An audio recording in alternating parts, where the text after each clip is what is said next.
On today's episode of The Front Row, we are downtown in the Lubbock Cultural District at the Buddy Holly Museum, and our special guest on the program today is Jacqueline Bober, who is the Director of Municipal Museums. Is that correct, Jackie? That is correct, Clint. Thank you. I want to make sure I get everything correct about that. Thank you so much for being our guest on the show today. You're very welcome. We're so glad to have you. Well, one of the things that is remarkable about our city museums, all of them, and where we are today at the Buddy Holly Museum, is that as things academically wind down, it's like all of our museums ramp up and have all these summer activities and all of these things to do. I know you have a bunch of things to talk about today. Let's just kind of begin. I know you have some things that are happening quickly and then some things that are more longer term. Correct. What are some of the quick things that we should get to? Well, first off, I'd like to mention that the Buddy Holly Center, as well as the Silent Wings Museum, are both participants this year, again, in the Blue Star Museums program. That is a program funded through the National Endowment of the Arts, and is a partnership with the endowment and about 2,000 other museums across the country. And what this program allows is for active duty military and the family members that accompany them to visit our museums for free. We do offer free admission as a general rule to military members, and that would be active duty, retired, reserve, all throughout the year. But this program specifically is for active duty military and their families. Mm-hmm. So family members that join them are welcome to see the museum for free. And that program starts on Armed Forces Day, which this year was May 16th, I believe, and runs through Labor Day, September 7th this year. Runs the length of the summer. That's wonderful. Correct, yes. And we've been doing it for a number of years, so we're always thrilled to welcome members of our military and their families. Right. And another thing that we're doing pretty quickly coming up this Thursday morning, we will be opening the museum an hour early for a special program that is geared toward individuals who are in the early stages of memory loss. They and their caregivers will be admitted to the museum at 9 a.m. so that they can have some focused time and quiet time in our galleries. And I believe this Thursday they will be in our fine arts gallery and spending time with the exhibit that we have there, as well as doing an activity with our education team. And so if there are members in the community who are either in a residential facility or still at home, they are welcome to visit with us, and we'll have something for them to do, and we'll plan a nice activity for them. Well, what a nice thing, a wonderful thing to do, to allow folks in the early stages of memory loss to have some non-stressful private time in the museum. Correct. It's a great idea. Yes, we had a very successful edition of this program at the Silent Wings Museum last month, and I believe we had 8 or 12 individuals come, and so that was very special. You know, sometimes those individuals, their memories will be triggered and resonate with music that they'll hear in our gallery or images that they'll see.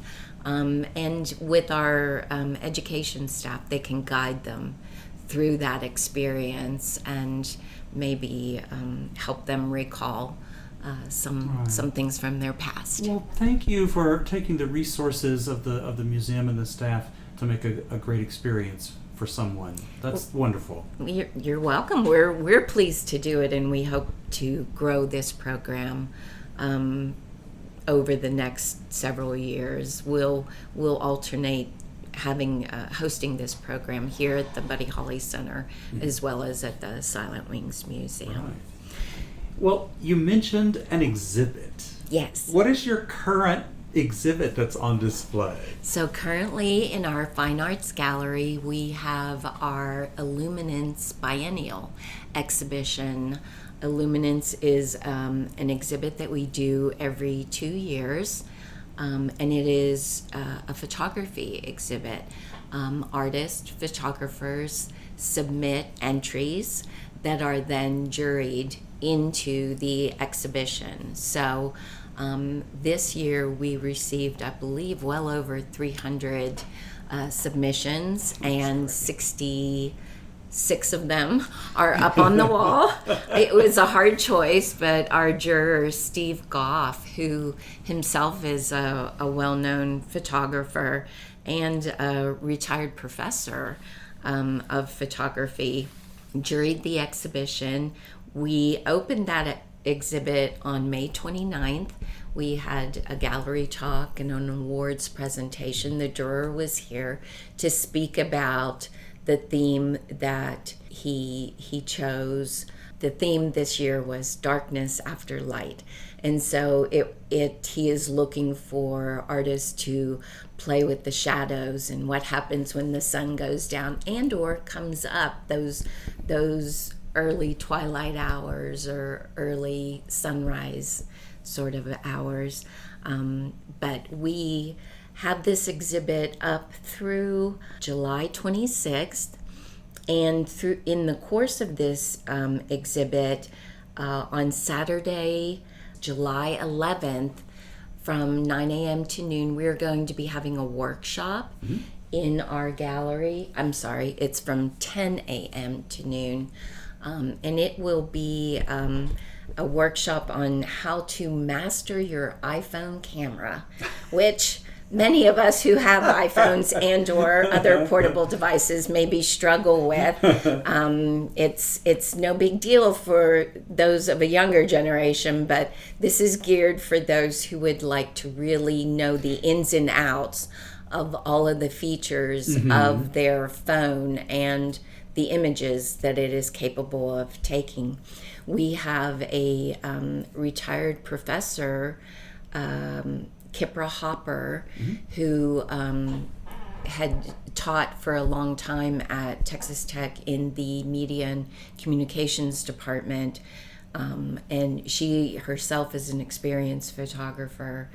She will be leading the class, and so we would just invite members of our community who are interested in learning how to use their phone camera to come to this. There is a small registration fee, and they're welcome to call our gift shop to register. And we will work with them on that Saturday and see if we can't make master photographers of them. That's a great idea, because nowadays the technology is so good and there's so many possibilities. So it's wonderful for people to figure out how to best use all of that is just right in their hand. I mean, it takes a long time to learn all these technological upgrades. Every time you get a new phone, seems like there's something new to learn, and she will cut through all of that and get us right to the meat of the matter there. So after Illuminance closes, we will open up a new exhibition in the Fine Art Gallery on August 7th. It will be the West Texas Watercolor Society's annual signature show.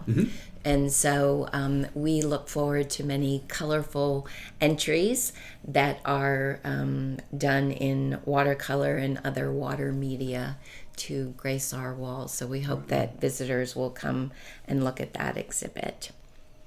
Sounds great. For people who would like to take advantage of that this summer, what are your museum hours? Sure. The museum is open to the public from 10 a.m. through 5 p.m., Tuesday through Saturday, and on Sunday from 1 p.m. to 5 p.m.